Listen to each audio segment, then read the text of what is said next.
don't know why that gets picked up and enhanced.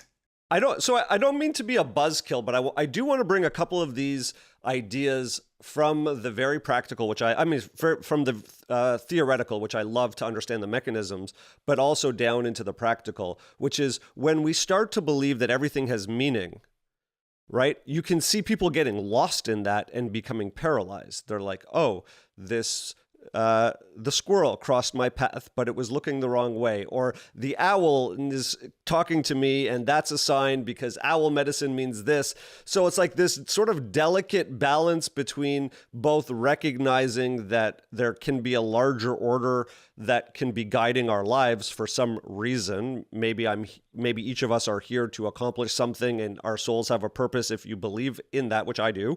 Then, okay, I may then use my intuition and expand my consciousness, tuning into the field to get intuitive messages on how to take the next step, or is this the job for me or is that the job, and what will help me along my path. And I'm a big proponent of that. And on the other side, you can get people who go so far down that they become paralyzed and unable to navigate their life effectively. It seems to be, when we hear, for example, Donald Hoffman and others talk about how our filtering system is great for keeping us alive, but not understanding reality, there's a balance between, well, I need to pay for my car and my food, so I need to stay alive and be focused. And on the other hand, our understanding reality is great to help us emotionally heal and feel more connected and satisfied, but also it could help us pay the bills if we're able to use our intuition and connect in ways that we can bring back and translate into everyday action.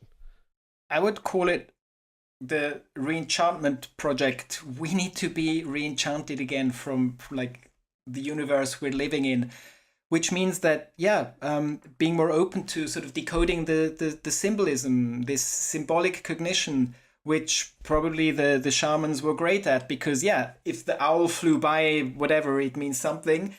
But with the lightness of like knowing that there is a meaning or a guiding principle, or you're not lost, you don't have to like do it like by yourself or have this pressure put onto you, so you can let go a bit and become lighter and just sort of play with this. I think that's maybe sort of this element of re-enchantment, that we just are more joyful and more playful in how we experience stuff and how we contextualize stuff and how we judge others and how we give ourselves a hard time.